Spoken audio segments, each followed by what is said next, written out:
This is why you should always check if your doors are locked before you leave the house and when you come back. Just in case TikTok does shut down, here are my other socials and make sure to subscribe to my YouTube channel because I'm always posting story times there. This story actually happened to my older brother and it spooked him real bad. To the point where now he makes sure to triple check that the door is locked. So this happened back in college when he used to live in Jersey City on his off-campus apartment with one other roommate. He told me that it was one Friday night that they decided to go out to the clubs because they needed an escape from school. Also keep in mind, my brother's roommate invited his friend from home, so right now it's the three of them. So my brother had his own room, his roommate had his own room, and the friend would be sleeping on the couch in the living room. Also, the couch had a pull-out bed, which is very, very important for later, so keep that in the back of your mind. So my brother said that they left their apartment at 10 p.m. to start their night out. Fast forward, my brother said at one point in the night he got a little sick and, he had to head back to the apartment. He insisted that he went back alone and that his roommate and their friend did not come and, help him out because he wanted them to enjoy the nightlife.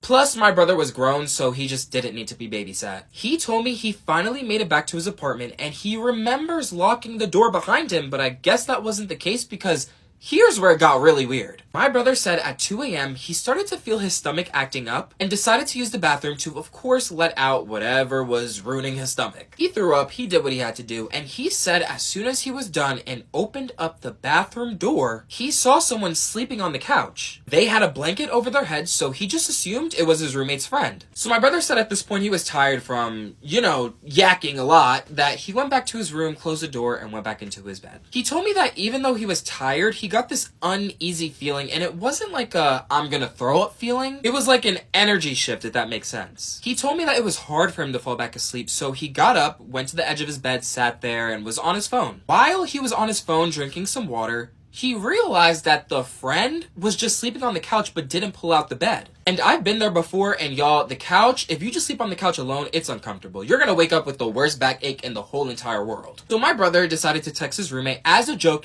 trying to tease him a little bit. He was like, hey, you should have told your friend to pull out the bed. He's gonna be uncomfortable. So after he sent this text, he did not expect a response because he assumed that his roommate was in the room next door sleeping. He honestly expected to get an answer back in the morning. Y'all, minutes later, my brother receives a text message from his roommate with 2 question marks. So my brother told me in this moment he was just as confused because 1, why is he sending back question marks? And 2, why is he awake? So my brother texted his roommate back saying how his friend is sleeping on the couch and didn't pull out the bed that's connected to the couch. He told me his roommate responded back saying how him and his friend were still out but planned on heading back in 30 minutes or so. Y'all, my brother said at this point his heart dropped. And to make sure he wasn't tripping, he opened the door, walked over to the couch, and was listening in to hear if there was breathing. To see if there was actually someone on that couch sleeping or if he was just hallucinating. He was not hallucinating because he heard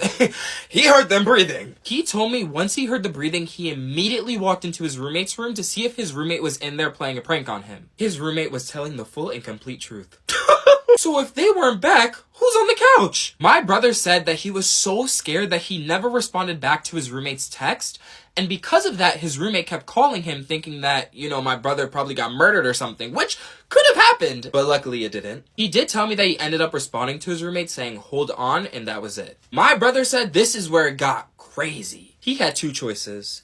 1, go back to sleep and let his roommate and his friend deal with it.